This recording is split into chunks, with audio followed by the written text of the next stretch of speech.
Everybody, welcome to another Minglewood Monday. This week we decided we'd take you into the blueberry patch. We've got lots of blueberries coming on now and I've been very busy picking. I wish you could enjoy some of them. We've been sharing them with some of our restaurant friends. I've been filling the freezer, making some cobblers and pies. I think this weekend I'm even going to make some jam again. Some of these plants here have been here for 20 plus years. We also have some that we've just planted a few years ago, but all of them are producing now. If you plant a blueberry plant in your yard, you will have blueberries for 25 plus years. It just takes a few years for them to get established. I'll give you instructions in our video how to plant your own blueberry bushes. I hope you'll get out and find yourself some local blueberries at your local farmer's market, maybe even find some bushes to plant in your yard. If you plant some blueberries, you'll have them to enjoy for many years to follow. I hope you enjoy the video. Blueberries are a long-lived perennial plant. It's also a superfood that is good for our bodies and minds. We have grown blueberries for a long time here at Minglewood, and they're one of our very favorite crops. They come in different varieties. Minglewood has mostly high bush and rabbit eye varieties here on the farm. We recommend getting a soil test on where you're going to plant any of your blueberry plants. That way you can adjust your soil accordingly. They need acidic soil. You will need a large hole, at least 18 to 20 inches wide and about that deep. You will need to add organic matter and other nutrients for adjusting your soil. They also need full sun. They will begin to produce in their third year and will for 25 plus more years. We add new blueberry bushes every 7 to 10 years. Of course, we would not have blueberries if it were not for our pollinators.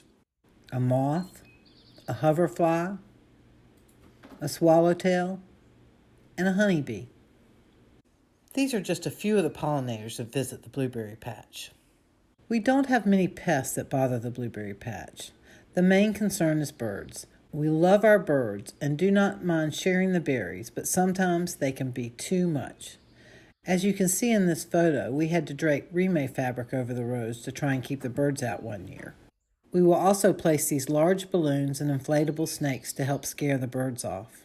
And then let's not forget, this is the year of the 17-year cicada. And they're very busy in the blueberry patch too, unfortunately. This is some of the damage from the cicadas as they land on the blueberries. Thank goodness this is minimal damage to just a bit of the fruit.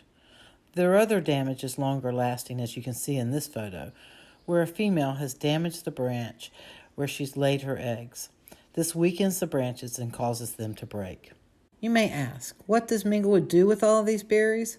Well, first we fill the freezer so we'll have them year-round to enjoy. We often sell these blueberries to our restaurant friends. Here's a dish from our friend, Chef Chris Wishart at North State Winery he did just this past weekend. This is a seared lamb loin with a blueberry red wine balsamic compote. We make plenty of smoothies and pies and cobblers. We also share with our guests that have visited Minglewood Preserve in the past, like in this photo here, where some of our early Boys and Girls Garden Club members came and we all made homemade blueberry ice cream together. I also love to make jams and compotes with our blueberries for our enjoyment and for presents later in the year. These are photos from me making blueberry jam last summer. We also invite chef friends to come to Minglewood Farm and Nature Preserve to help raise funding through a program we called Minglewood Sunday Suppers. And this photo is a corn tart topped with Minglewood's blueberries by Chef Cody Suddeth. In this next photo, you can see a beautiful watermelon blueberry salad by our friend Chef John Bobby. Note the blueberry powder he has also used. Minglewood is very fortunate to have a solar food dehydrator.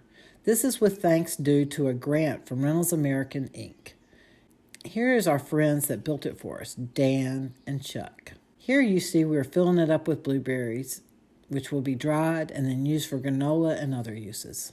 We don't want to forget mentioning the wild native blueberry plants that are here on the preserve. They are throughout the forest everywhere, but we never get any berries from them because the deer and the other wild animals always beat us to them. We hope you've enjoyed today's Minglewood Monday and have encouraged you to get out and find some local blueberries for yourself. Till next week, take care, and we look forward to seeing you next week for another Minglewood Monday.